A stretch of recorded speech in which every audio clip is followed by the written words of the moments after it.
"Don't ever call me Dad again as long as you're wearing that uniform." Those were the last words my father threw at me before I walked out of his house. 15 minutes later, our housekeeper called, barely able to catch her breath. "Major, don't come home." There was a pause. "Check your security cameras right now." I tightened my grip on the steering wheel as my SUV rolled north on Interstate 65. The dashboard clock read 8:47 p.m. Rain streaked across the windshield, and the wipers beat a steady rhythm that somehow made Maria's trembling voice sound even more frightening. "What happened?" I asked. I can't explain over the phone. Is my father hurt?"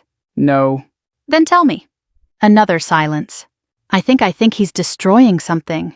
"My name is Emily Carter. I'm 34 years old, a major in the United States Army stationed at Fort Campbell just across the Tennessee-Kentucky line. I'd spent most of my adult life moving wherever the Army needed me. Germany, Texas, South Korea, North Carolina. Last month I'd returned from a humanitarian logistics mission supporting flood relief overseas. It wasn't glamorous work, but it mattered. At least it mattered to me. To my father. It never had. Growing up in Franklin, Tennessee, everyone knew Richard Carter.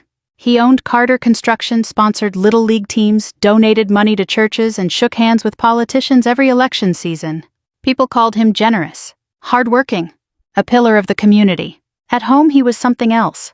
Not violent, not cruel in the obvious ways. He simply believed there was one right way to live and everyone else was wrong. Especially me. He wanted a daughter who would stay close to home, marry young, help manage the family business, and eventually take care of him and my mother. Instead, I enlisted in the Army 2 weeks after college graduation. He never forgave me. My mother had tried to keep peace between us until cancer took her 12 years earlier. After her funeral, every conversation with my father became shorter. Every visit became harder. Still, he was my father. So when my younger brother Daniel called a month earlier to say Dad was turning 70 and wanted the whole family together, I decided to come. Maybe age had softened him. Maybe time had healed something. I was wrong. The birthday dinner was held at my father's house just outside Franklin. His backyard overlooked rolling green hills dotted with old oak trees. More than 80 people came. Church friends, neighbors, former employees, business partners. Even the county commissioner stopped by. Maria greeted me at the door with the warm smile I'd known since she started working for us over a decade ago. "You look tired," she whispered. "I've had worse weeks." She gently straightened my jacket. "Your mother would have loved seeing you in uniform." I smiled. It was exactly the kind of thing Mom would have said herself. Dinner started peacefully enough. People asked about Army life. Some thanked me for my service. One elderly veteran wanted to know if Fort Campbell still looked the way he remembered from the early 70s. We laughed together. For almost an hour, everything felt normal. Then someone raised a glass. "Richard," his business partner said, "you must be proud. One child running your company and another serving the country." The table grew quiet. Dad slowly set down his fork. "Proud?" He looked directly at me. I had bigger dreams for Emily. A few uncomfortable chuckles floated around the room. I forced a smile. "It's okay, Dad." "No," he replied. "It isn't." Daniel shifted in his chair. Maria stopped pouring iced tea. My father leaned back. "You know what the Army gave me?" I didn't answer. "It took my daughter away." The room became painfully silent. "I didn't go anywhere," I said softly.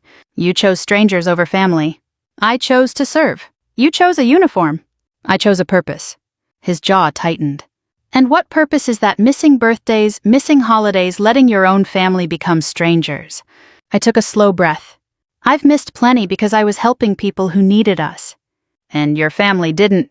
His words landed harder than I wanted to admit. I glanced around the table. No one spoke. No one wanted to. "I came here because I wanted tonight to be peaceful," I said. "So did I." "Then let's stop." Instead, he stood. "You've embarrassed this family for 15 years. I felt every eye in the backyard turn toward me. "You wear that uniform like it's more important than your own blood." "It isn't. It always has been." I pushed back my chair. "I think I should leave."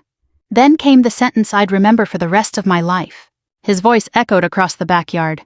"Don't ever call me Dad again as long as you're wearing that uniform." No one moved. Not Daniel. Not the guests. Not even me. For a second, I couldn't breathe. Then Maria quietly handed me my car keys. She squeezed my hand. "I'm so sorry." I nodded once, walked to my SUV, and drove away. I made it less than 20 miles before my phone rang. Maria. At first I thought Dad had changed his mind. Maybe he wanted to apologize. Maybe she'd convinced him.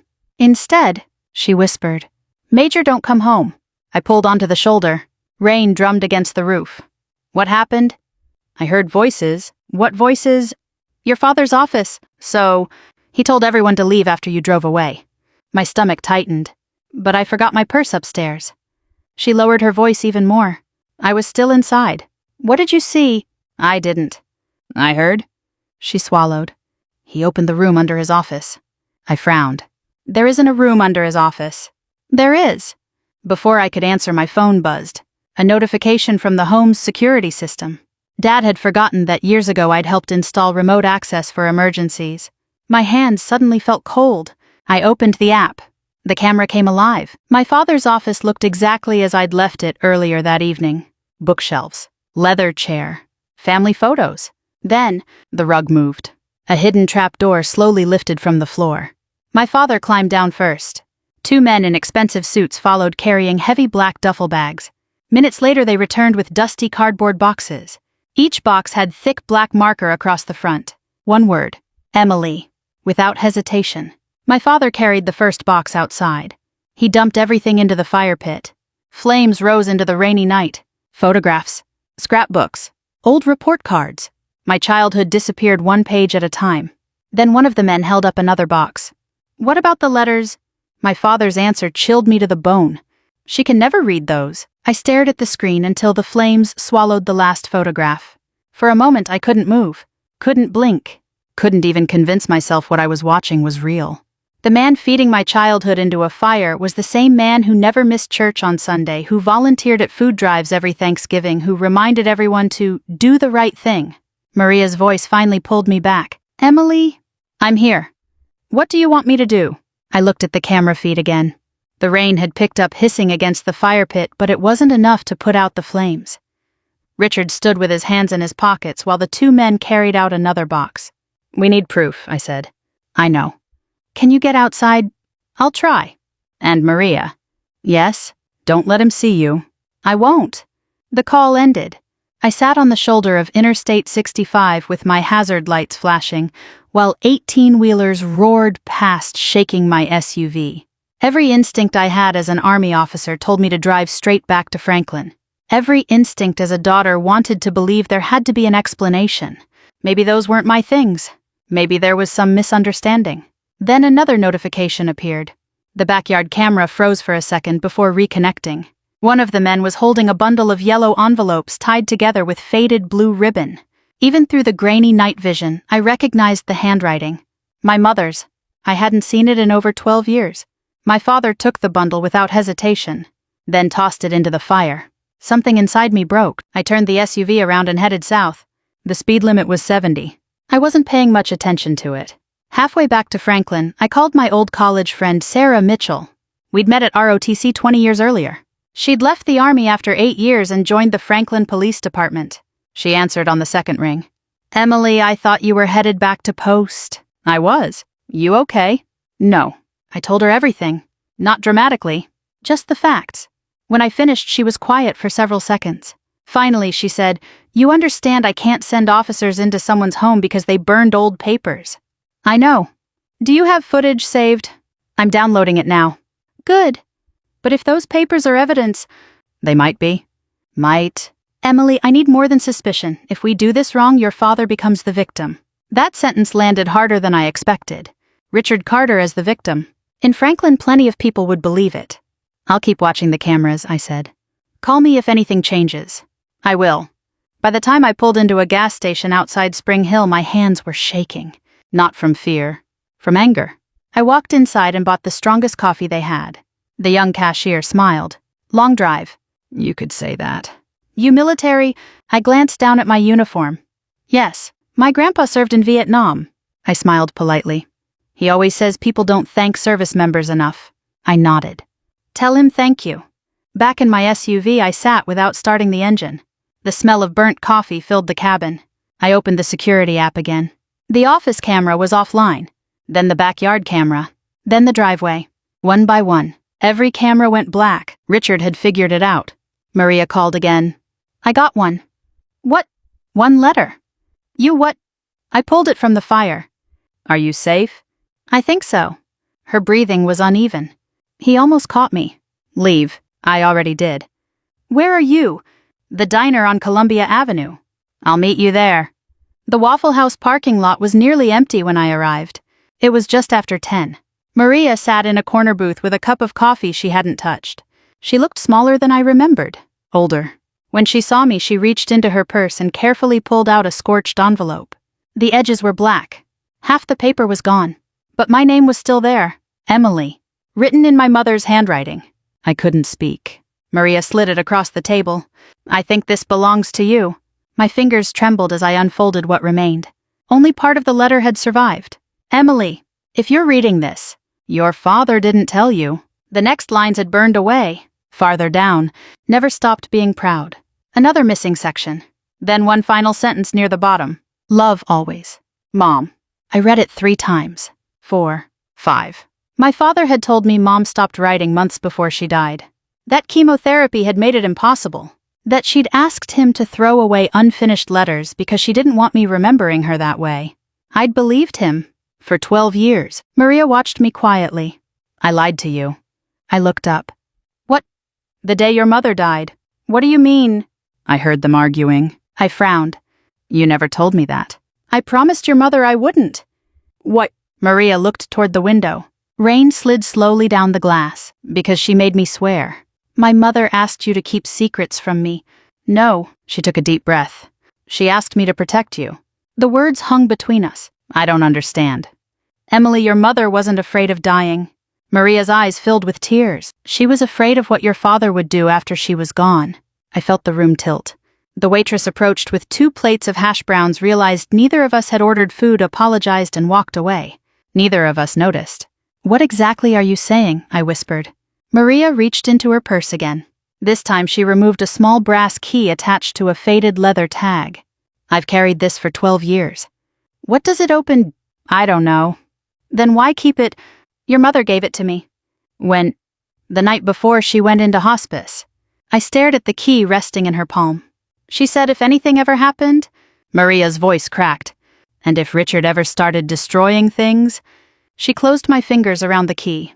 I was supposed to give this to you. I turned the leather tag over. Stamped into the worn surface were 6 words. Cumberland Self-Storage, Unit 214. Neither of us spoke for several seconds.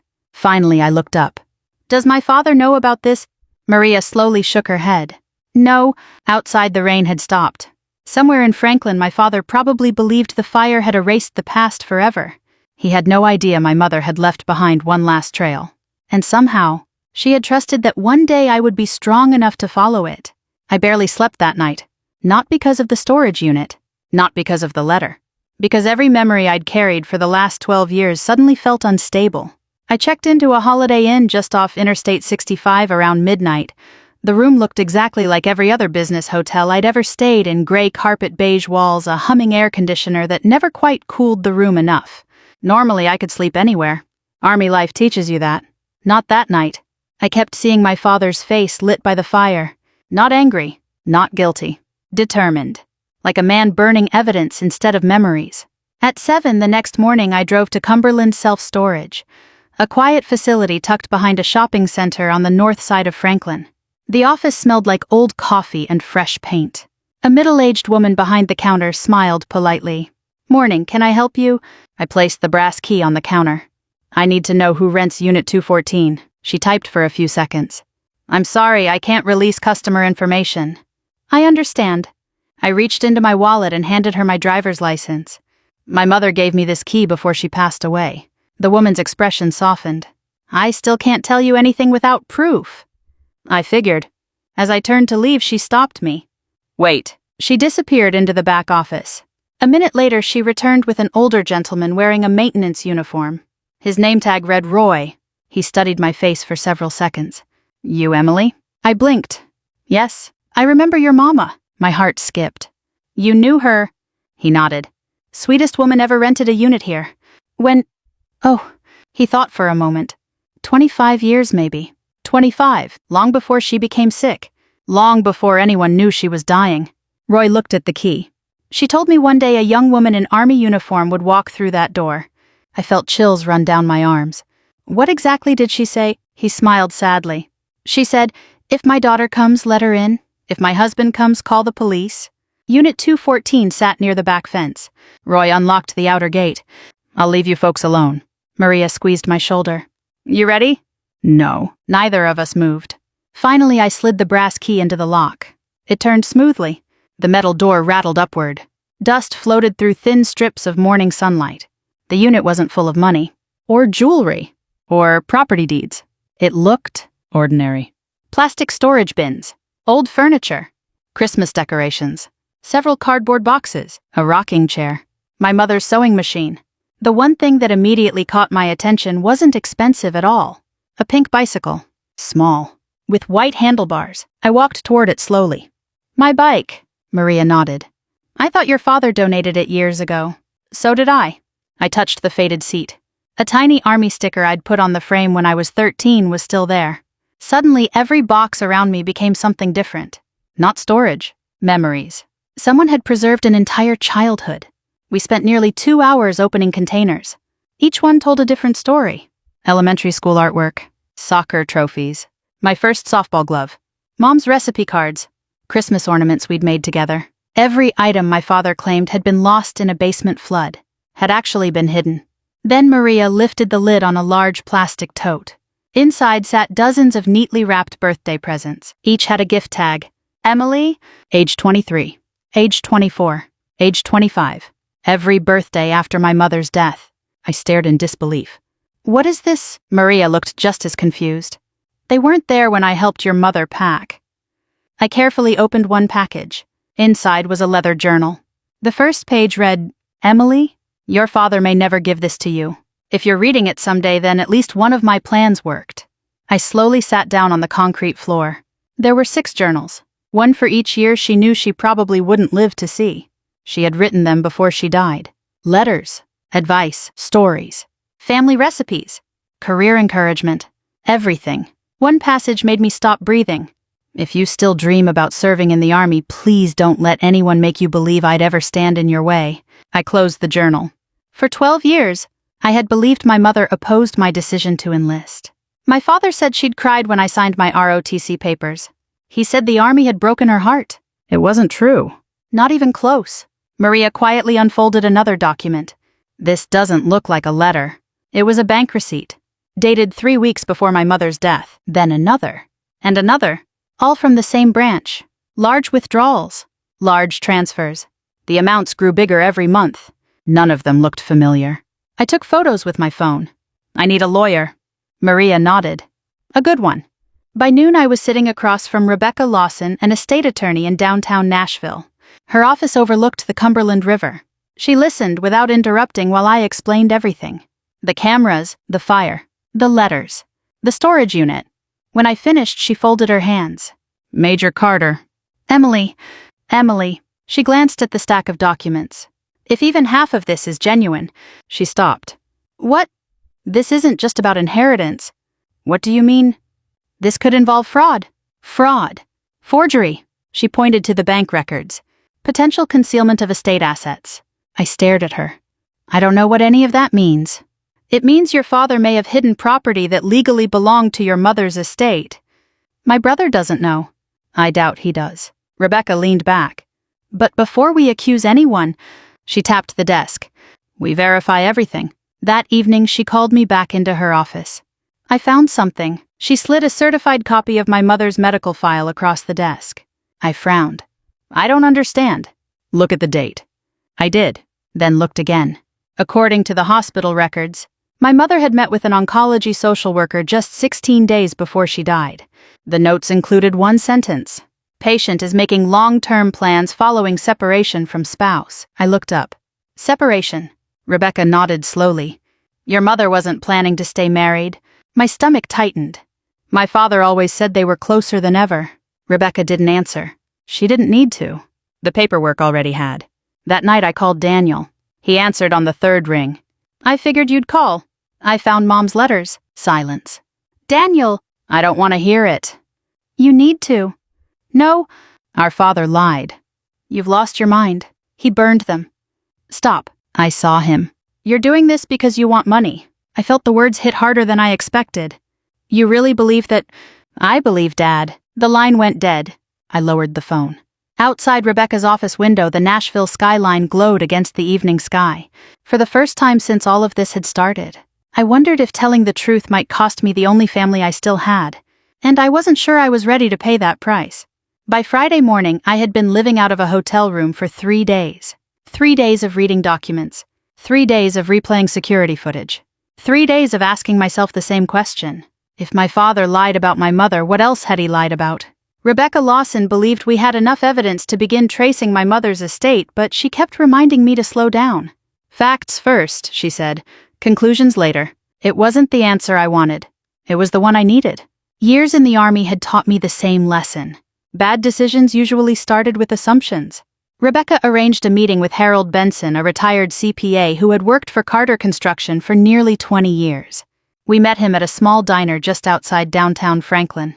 He looked to be in his late 70s, thin, gray flannel shirt, veteran's cap, the kind of man who folded his napkin before taking the first bite of breakfast. He recognized me immediately. You've got your mother's eyes. I smiled politely. I've heard that before. I haven't seen you since the funeral. I haven't been around much. I know. The waitress poured coffee before anyone ordered. Harold wrapped both hands around his mug. I've been expecting this day. Rebecca leaned forward. What do you mean? He looked directly at me. I always figured you'd come asking questions eventually. Harold had joined Carter Construction when my parents were still in their 40s. Back then, the company was small, honest, successful enough to support several dozen families. My father always talked about building something people could trust. Harold nodded slowly. He did. So what changed? He sighed. Your mother died. The answer caught me off guard. I don't understand. Richard wasn't the same man afterward. You mean grief? No. Harold looked around to make sure no one was listening. I mean control. He stirred his coffee without drinking it. Every decision had to go through him. No exceptions. He stopped trusting employees. He stopped trusting family. And eventually, he stopped trusting the law. Harold reached into an old leather briefcase. I've carried these for 11 years. He placed 3 photocopies on the table. Each contained accounting entries, bank transfers, property numbers, corporate account codes. I couldn't make sense of them. Rebecca could. Her eyes narrowed. Harold? He nodded once. I know. She pointed to one column. These aren't construction expenses. No, they're distributions. Correct? Hidden distributions. He looked at me. Money that should have remained part of your mother's estate. I felt my stomach tighten. How much? Harold didn't answer immediately. Finally he said, over the years, several $1 million. The words settled over the table like heavy fog. I reported it. Harold looked ashamed. To whom? The company's attorney. What happened? He told Richard. And I was fired 2 weeks later. For what reason?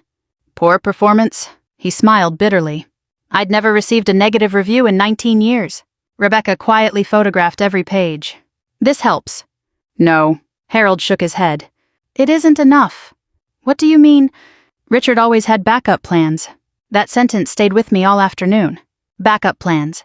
It sounded exactly like my father. Every fishing trip, every family vacation, every business deal. He always prepared for what might go wrong. If he had hidden financial records, he had probably hidden witnesses too. The answer came sooner than I expected. Around 5 that evening, my phone buzzed. Daniel. For a second, I almost didn't answer. Finally, I did. What? His voice was colder than I'd ever heard it. Leave Dad alone. I'm trying to find out the truth. I know exactly what you're trying to do. No. I don't think you do. You've embarrassed him enough. I haven't embarrassed anyone. He says you've been telling people he's a criminal. I've told exactly 3 people. That's 3 too many. I closed my eyes. Daniel. What? Have you actually asked him about Mom's letters? Silence. Daniel? He says you're imagining things. You believe that? I believe my father. The call ended. Again. Later that night, Maria knocked on my hotel room door carrying a grocery bag. I brought dinner. Inside were 2 sandwiches from Jersey Mike's. She smiled. I figured lawyers don't remember to eat. Rebecca laughed. She's not wrong. We sat around the small hotel table. For a while, nobody talked about evidence. We talked about Mom. Her laugh. Her chocolate pecan pie. The way she always sang off-key while gardening. For the first time all week, I smiled without forcing it. Then Maria became quiet. There is something else. Rebecca looked up. What? I didn't think it mattered before. What didn't? Maria stared at her hands. The week before your mother died, she met someone. I frowned.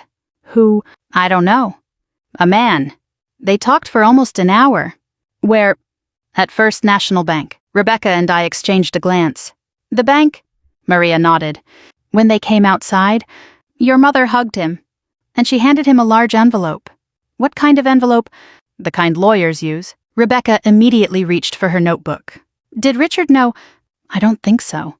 What happened afterward? I never saw that man again. The next morning, Rebecca made several phone calls. Around noon, she finally smiled. I found him. My pulse jumped. Who? The man from the bank. Is he alive? Yes. Where? He retired to Chattanooga. What did he do? Rebecca looked at me. He wasn't a banker. Then who was he? He was your mother's private attorney. We drove to Chattanooga that afternoon. The retired attorney Walter Gaines lived in a quiet brick home overlooking the Tennessee River. He answered the door himself. 90 if he was a day. Still sharp. Still formal. He listened without interrupting while I explained who I was. When I finished, he closed his eyes for several seconds. I wondered if this day would ever come. You knew my mother. Very well. Did she leave something with you? He slowly nodded. I did exactly what she asked. He disappeared into another room. When he returned, he carried a small sealed envelope. Across the front in my mother's handwriting were 7 words. For Emily, only if Richard fails her. Walter placed it in my hands. I promised your mother I would never open it. I haven't. I won't. My fingers rested on the seal. After all these years, whatever was inside had survived.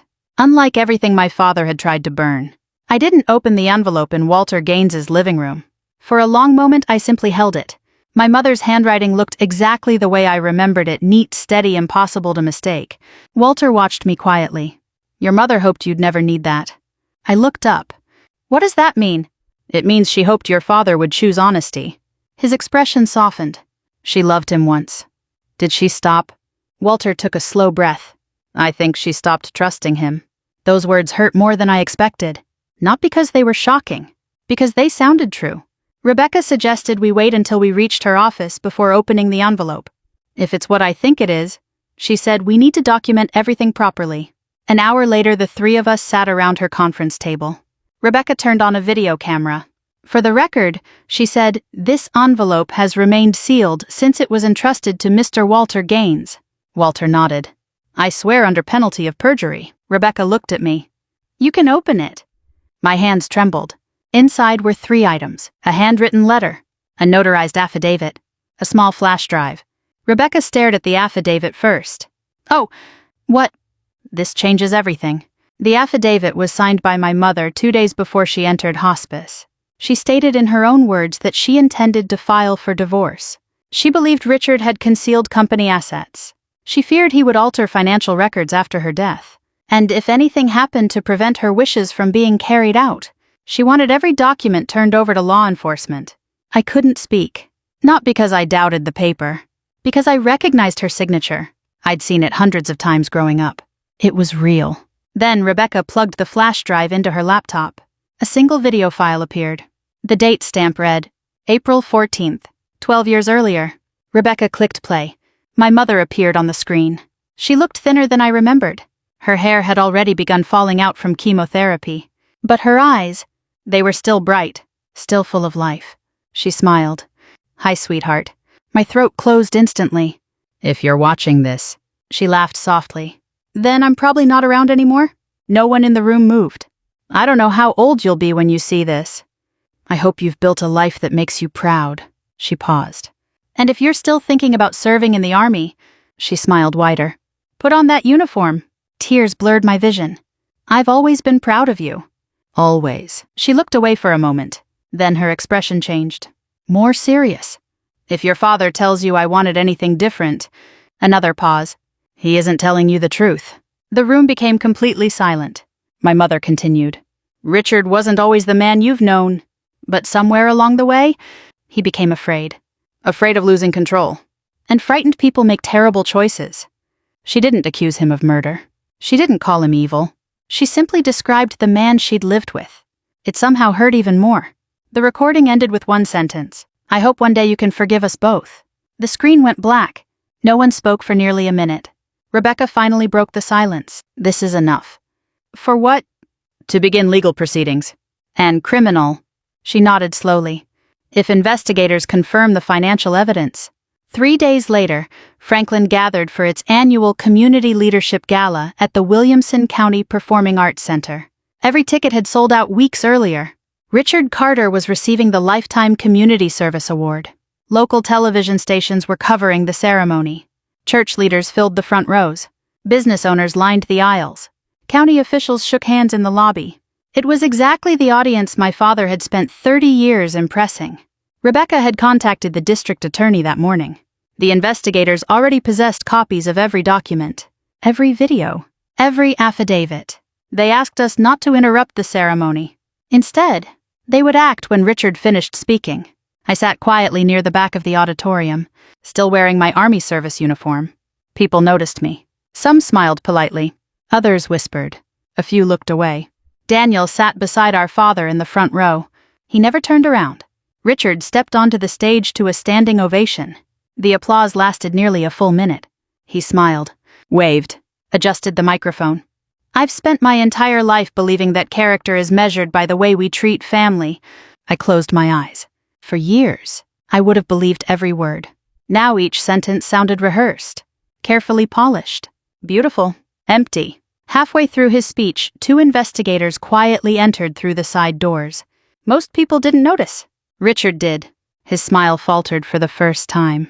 The lead investigator waited patiently until the applause faded. Then he walked onto the stage. He handed Richard a folder. "We need to speak with you regarding an active criminal investigation." The room fell silent. Richard looked confused. "There must be some mistake." The investigator remained calm. "There may be. Which is why we'd appreciate your cooperation." Television cameras immediately swung toward the stage. Someone in the audience whispered, "What's happening?" Richard looked directly at me. For the first time in my life, I saw fear in his eyes. Real fear. Not anger. Not frustration. Fear. The investigator continued speaking quietly enough that only the front rows could hear. Richard shook his head repeatedly. "No. No. That's impossible." Then, Daniel stood. He looked from our father to me. Slowly, he walked across the aisle, stopped beside my seat. His voice barely rose above a whisper. "You were telling the truth." I nodded. "I wish I hadn't been." He lowered his head. "I found Mom's journals." I stared at him. "When?" "This morning. I went back to the storage unit." Tears filled his eyes. "I thought Dad was protecting us." He swallowed hard. He was protecting himself. Without another word, Daniel sat beside me. Not beside Richard. Beside me. Across the auditorium. My father noticed. His shoulders slumped. Not because investigators surrounded him. Not because television cameras kept recording. But because for the first time in 30 years, neither of his children believed him anymore. That was the moment I realized something. The investigation might take months. The lawsuits might take years. But the lie that had controlled our family for over a decade had ended. The headlines appeared before sunrise. Franklin business leader under investigation. Local philanthropist faces estate fraud allegations. Community leader steps down from charity board. By 8 o'clock, every local news station was running the same footage. My father standing on stage. The investigator handing him the folder. Daniel walking away from him. No one had filmed me crying afterward. I was grateful for that. Some moments don't belong on television. The investigation stretched over the next 9 months. Life didn't stop because our family was falling apart. Every Monday morning I drove through the gates at Fort Campbell. I attended planning meetings, reviewed supply reports, supervised soldiers, answered emails. On weekends I met with Rebecca. Sometimes with investigators. Sometimes with accountants. Sometimes with both. The process wasn't dramatic. It was slow. Boxes of records, bank statements, property deeds, tax returns, old contracts, thousands of pages. The truth wasn't uncovered in one brilliant moment. It was uncovered one document at a time. Richard was never arrested in front of television cameras. There were no handcuffs outside his house. No dramatic chase. Real life rarely works that way. Instead, prosecutors quietly built their case. Civil court moved first. After months of hearings, the probate judge ruled that significant portions of my mother's estate had been concealed through fraudulent transfers. Several properties were returned to the estate. Corporate ownership had to be restructured. Trust accounts were reopened. The financial consequences were enormous. The emotional ones were impossible to calculate. Daniel and I barely spoke during those months. Not because we were angry, because we were embarrassed. Embarrassed that we'd both believed the same lies for so long. One Saturday afternoon, he asked if we could meet at Pinkerton Park, where we'd spent countless summers as kids. The walking trail looked exactly the way I remembered. Parents pushed strollers. Children chased ducks near the creek. Two older men argued about college football on a park bench. Life kept moving. Daniel handed me 2 cups of coffee. I owe you an apology. You don't owe me anything. I do. He stared across the water. I called you greedy. You did. I called you a liar. You did. I was wrong. Neither of us said anything for a while. Finally, he laughed. You know what's funny? What? I used to think you joined the army because you wanted to get away from us. I did want to leave. He nodded. I just never understood why. I don't think either of us did. For the first time in years, we talked like brother and sister again. Not perfectly. But honestly, Maria officially retired that spring. The church ladies organized a small luncheon for her. She hated being the center of attention. I only cleaned houses, she kept insisting. No, I told her. You protected my mother's voice. She wiped away tears with a paper napkin. I promised her I would. And you kept that promise. Using part of the inheritance restored to my mother's estate, Daniel and I bought Maria a small 1-story home in Columbia, Tennessee. Nothing extravagant. Just a quiet place with a front porch and enough room for the flower garden she'd always wanted. When she saw the keys, she covered her face and cried. So did I. The rest of the inheritance surprised a lot of people. Several reporters asked whether I planned to take over Carter Construction. I didn't. That had never been my dream. Instead, Daniel became president of the company. He spent the next year rebuilding its reputation the right way. Transparent accounting, independent audits, fair contracts. He often said he wasn't trying to save the family business. He was trying to deserve it. As for me, I established the Margaret Carter Military Family Scholarship named after my mother. Every year it helps the children of active duty service members and veterans attend college in Tennessee. At the dedication ceremony, I wore my Army uniform. This time I wore it with absolutely no shame. Almost a year after the gala, Rebecca called. Something came for you. What is it? A letter. From who? She paused. Your father. I drove to her office that afternoon. The envelope was plain. No return address, just my name. Inside was one handwritten page. His handwriting looked older somehow, less certain. It read, Emily, I spent most of my life believing that if I controlled every decision I could protect this family. Somewhere along the way, protecting became possessing. I convinced myself I was preserving your mother's legacy when I was really rewriting it. The hardest part isn't losing my business. It isn't losing my reputation. It's realizing I taught both of my children to fear disappointing me instead of trusting me. I don't expect forgiveness. I only hope that one day when you remember me, you remember that I wasn't always the man I became. Dad? Not Richard. Not father. Dad. For the first time in years, 2 weeks later I visited him. He was living alone in a modest apartment outside Murfreesboro while waiting for the remaining court proceedings to conclude. He looked smaller. Age had finally caught up with him. When I walked in wearing civilian clothes, he smiled faintly. I wondered if you'd come. I wasn't sure I would. We talked for nearly an hour. Not about court. Not about money. Not even about guilt. We talked about Mom. Her laugh. Her cooking. The road trips we'd taken when Daniel and I were little. For one brief hour, she was with us again. When it was time to leave, he stood awkwardly. I don't suppose... He stopped himself. I knew he wanted a hug. I couldn't give him one. Not yet. Maybe not ever. Instead, I reached out and shook his hand. He nodded. I understand. As I walked toward my car, I realized something I hadn't understood a year earlier. Revenge hadn't healed me. The truth had. The truth gave me back my mother. It gave me back my brother. It gave me back the parts of myself I'd spent years doubting. My father lost almost everything because of his own choices. I didn't celebrate that. There wasn't anything to celebrate. There was only relief that the lies had finally ended. If there's one thing this experience taught me, it's that the people who love us should never have to hide the truth from us. And sometimes the strongest thing we can do isn't seeking revenge, it's choosing honesty even when it breaks our hearts. If this story meant something to you or reminded you of someone in your own life, I'd love to hear your thoughts in the comments. Thank you for spending your time with me. And if you enjoy stories about resilience, family, and second chances, I hope you'll join me again.